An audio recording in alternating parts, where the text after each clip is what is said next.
Bonjour et bienvenue au 13e épisode de notre série La Minute Oncofertilité. Aujourd'hui, nous allons évoquer la consultation de préservation de la fertilité chez les enfants et les adolescents.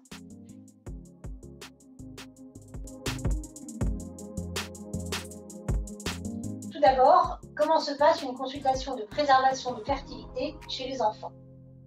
La consultation se fait en présence des parents, ou bien les parents peuvent venir seuls si l'enfant est très jeune.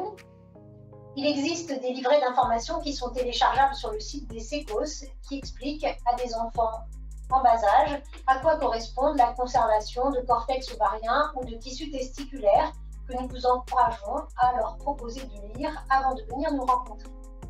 Il existe également des fiches d'information destinées aux parents qui sont téléchargeables sur le site d'OncoPL.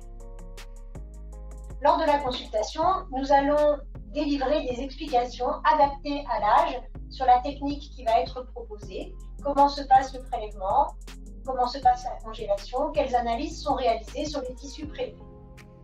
Nous allons recueillir le consentement qui doit être signé par au moins un des deux parents, plus ou moins l'enfant en fonction de son âge. Nous délivrons également des informations sur les relances annuelles de maintien de la conservation et expliquons aux parents qu'il sera nécessaire, après la majorité de l'enfant, qu'ils viennent nous rencontrer en consultation, ou bien plutôt s'ils le souhaitent. Lors de cette consultation réalisée après la majorité, nous allons transmettre au patient des informations sur la conservation qui a été réalisée, lui faire signer en son nom propre le consentement à la conservation et lui proposer de réaliser, s'il le souhaite, un bilan de fertilité qui peut déboucher sur une éventuelle possibilité de conservation secondaire. Nous allons lui transmettre également des informations sur les prises en charge possibles et les solutions alternatives, notamment lorsqu'il n'y a pas eu de conservation.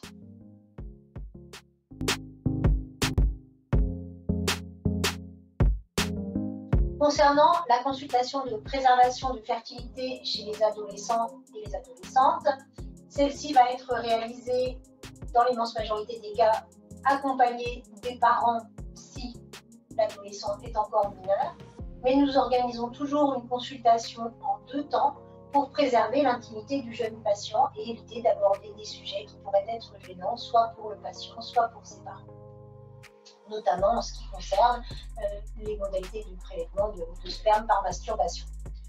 Il existe des livrets téléchargeables sur le site des SECOS qui sont adaptés à la transmission d'informations aux patients et également des fiches d'informations qui sont téléchargeables sur le site OncoPL.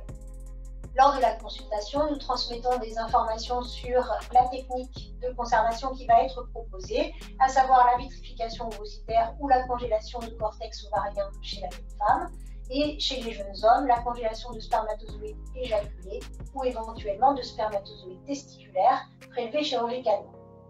Pour rappel, la conservation de gamètes matures n'est pas possible après le début des chimiothérapies.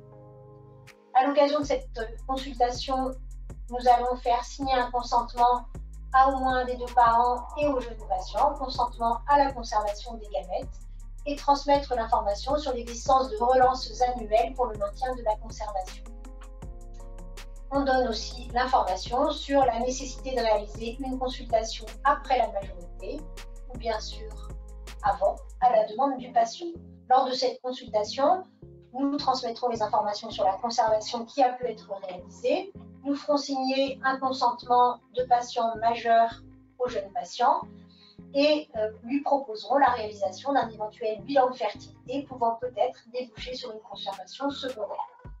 On pourra également, à l'occasion de cette consultation, transmettre des informations sur les prises en charge possibles et les solutions alternatives que sont le don et l'adoption, notamment lorsqu'il n'y a pas de conservation.